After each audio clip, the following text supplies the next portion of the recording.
What is a function? At the end of this lesson, you will be able to tell whether or not a relationship is a function.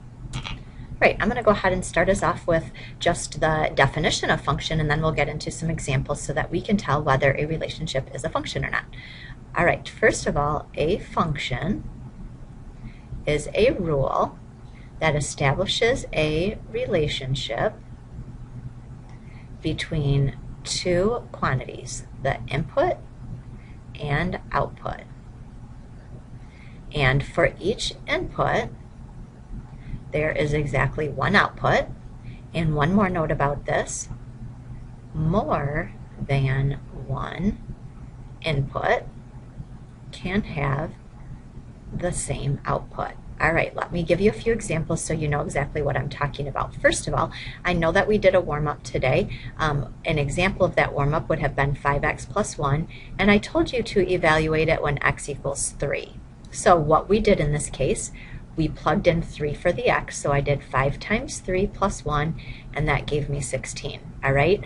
What this was, 5x plus 1 was a function because it was a relationship, it was a rule, and what happened, I had the input of 3, so I put 3 into the problem, and I got 16 as an answer. So when I put, for each input, there was exactly one output. I put 3 in, I got 16 for an answer, so that was a function.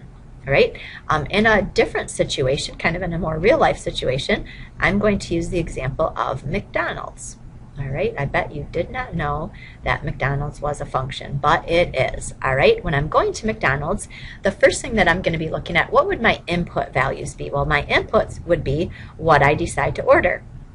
So I'm just going to put down a few things that I could input. I could decide to order some McNuggets.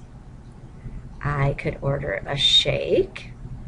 My favorite, I could order a chocolate dipped cone.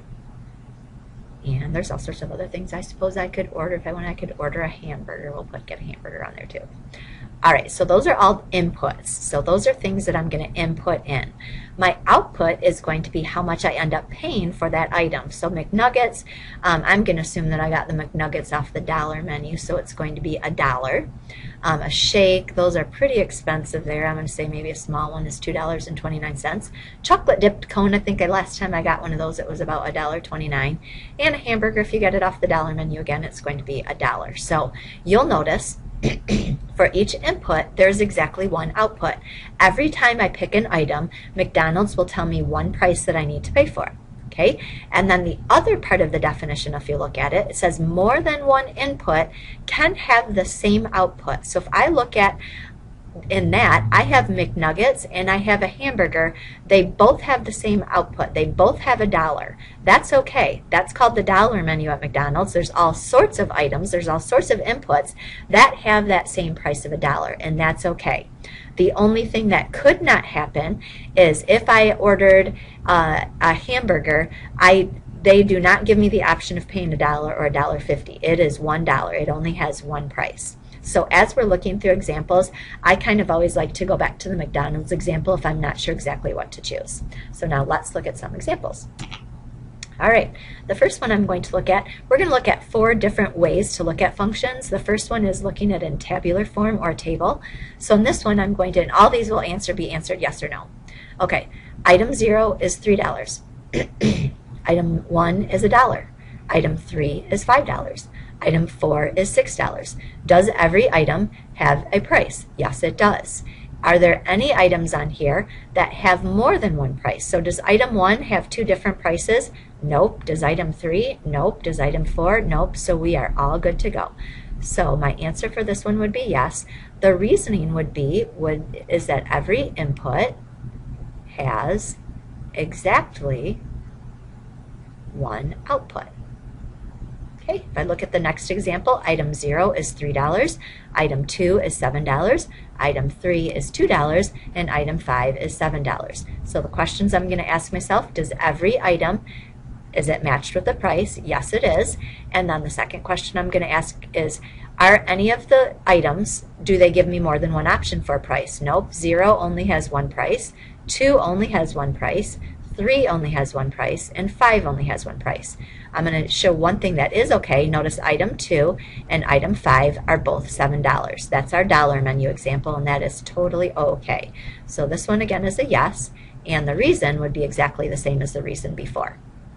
Okay, this next one, item 1 is $7, item 3 is $8, item 4 is $9, and item 3 is $10. First of all, does every item have a price? Yes. Now here's where we're going to run into trouble with this 3. Item 3 has 2 different prices. That is not okay. So I'm going to put no, this is not a function, and I'm going to say that 3 has 2 outputs. That is not okay. All right, the next form that we're going to look at is contextual if I'm given a situation. You have $100 saved and plan to save $20 each month. You want to find the amount saved given the number of months you've been saving. So again, I want to find out, is this a function or not? I like to make a table for these types. So if I did not save for any months, I still have $100. After 1 month, I'll have $120.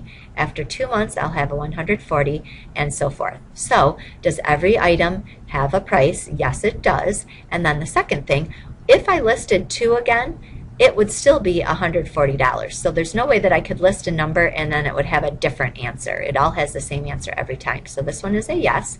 And once again, I'm just going to arrow us up to that reasoning. All right, the next one, a teacher makes a table that lists the student's first name, X, and the student's last name, Y, of each student in the class. So we've got an X and a Y. So X is the student's first name, and I'm just going to start making up some here. Let's say we've got a Chloe first name. Last name is Bell.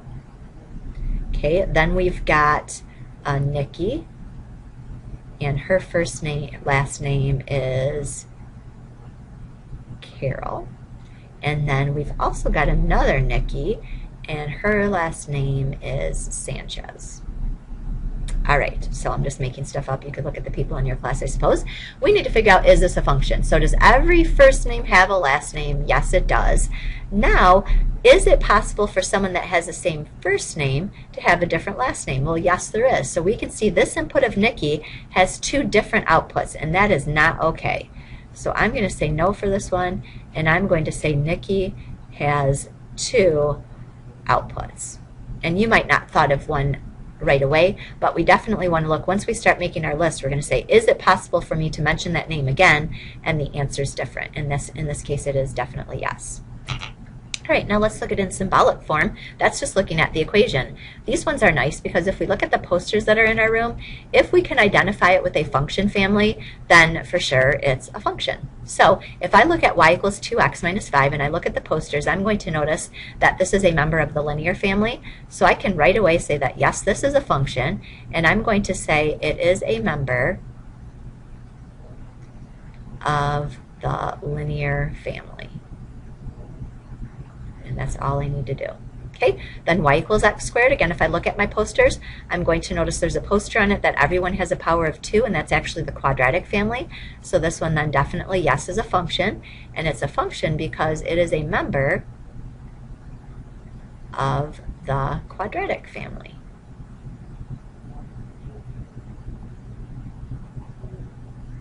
All right, our last way of looking at things is graphically. So if I'm given a graph of something, this one, if you looked at our posters, you definitely notice that's a line and it's a part of the linear family.